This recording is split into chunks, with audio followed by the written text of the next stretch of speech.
Hello, this is Mark from I Am Organic Gardening, located in Zone 6B in the state of New Jersey. And today we're going to go over soil pH versus pine needles. Now, a lot of people think if they take pine needles out and put them in the garden this time of the year, that's going to cause the soil to go acidic. So I'm out here in the local park and I'm going to ask a couple experts here, which is my 3 pine trees that are over 20 years old. And we're going to find out if those pine needles are going to make our soil acidic in our garden or even underneath the pine tree. We're also going to be answering another question too that a lot of people bring up, is if we plant our vegetables too close to a pine tree, why don't they do well, or why don't they continue to grow? So I'm about 30 feet away from these 3 pine trees right now, and right over here, if you can see it down in the soil, is my soil pH gauge. And let's take a reading again about 30 feet away. So this pH gauge has been sitting in the soil for now about 10 minutes, and it's around 6.5, about right in the middle there. And that's what it is out here in the grass about 30 feet away. So now let's check what it is underneath the tree with all the pine needles. Now again, I have my soil pH meter that's been sitting in the ground for more than 10 minutes, and you can see that it's very close to the pine tree. So let's take a look at that reading. So notice the reading right now, it's the same as it was in the grass, and it's not acidic. I know that anything below pH is more acidic than above pH, which is alkaline, but it has to really be below 6, and you can see here that it's really still about 6.5 underneath the pine trees. Here's a much clearer view of the gauge right now. Now, even underneath the pine tree, we're getting about the same reading with all those needles on the ground, and these have been established. You can see that that tree is very old, that pine tree does not really change the pH of the soil too much that we have to worry. So our next question is, how come if we plant something within the zone of this pine tree, like vegetables, it will not do well, or they just sit there stunted? And the reason for that is this.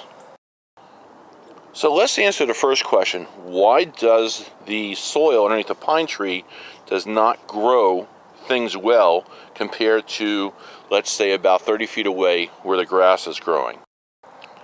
So what's going on between the two, on the left-hand side where we have our pine tree, and our field over here, which is growing our grass, if we planted vegetables over here, they would do well. And if we planted them over here, they would not. The reason for this is, the key thing is, again, that famous word that I've been using all the time on my channel is mycorrhizal fungi. Now, on the left-hand side, we have ecto mycorrhizal fungi working, and on this side over here, we have endo, E-N-D-O. So there's a difference between the two. Now, that controls how those plants are going to grow. This over here, which we say we want to plant a tomato plant nearby, is not going to do well around the base of that tree, or have a problem. That's what people see, and they relate that to the garden because of the pine needles, is that it's not functioning well because the soil underneath is not friendly with that type of mycorrhizal fungi that plant needs. Like that vegetable plant of tomato will not do well because it does not have the right type of mycorrhizal fungi in this soil. Now here's a chart that I'll put a link below of what it is. Now this explains the type of plants that use certain type of mycorrhizal fungi. On top we have endo here, and on the bottom we have ecto, which the pine trees are using. So let's get a closer view here, and you can see here right there by my thumb that this one is a pine tree, and that uses ecto on the bottom. And when you look through the list, you can compare. Mostly these are all trees on the bottom here that control their soil pH. That's what's really going on. Your soil pH is controlled by the plants or type of plants that are dominating the soil. The plants are controlling the pH of the soil, not your lime. The lime will work only for a couple weeks and then go away, but it's a main focus of the plant to control the pH of the soil to bring in nutrients. This pine tree is making its own zone here to control it through the mycorrhizal fungi to make it safe for it to grow. Now, even if you believe still that the pine needles might cause a problem in the ground to your pH, I'm going to show you another chart that will help you understand that even if it goes down, it has to go down always below 6.0 for those nutrients not to be taken up by those plants. As promised, I want to show you a couple charts understanding the soil pH. This chart is put out by Michigan State University. So let's take a closer look at the chart here on the left-hand side. So here we have our neutral column, which is anywhere from 6.5 to 7 on this chart. Now, anything less than 6.5 is slightly acidic. Not until we reach 5.5 that we have a problem about getting certain nutrients that are available to the plant.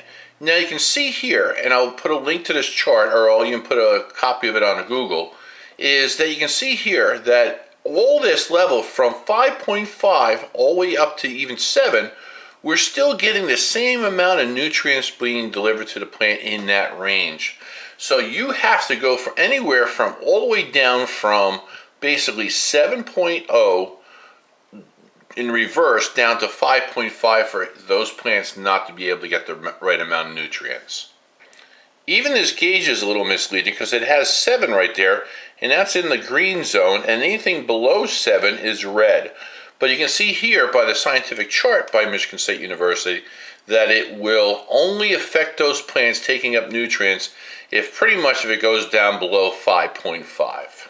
So when adding pine needles to your garden, do not worry about them because they would have to drop that soil pH below 5.5 to do any damage.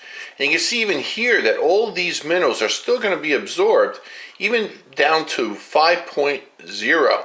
The nitrogen, the only thing that really pretty much drops off is the phosphorus, but you can still see it takes in some nutrients at that level.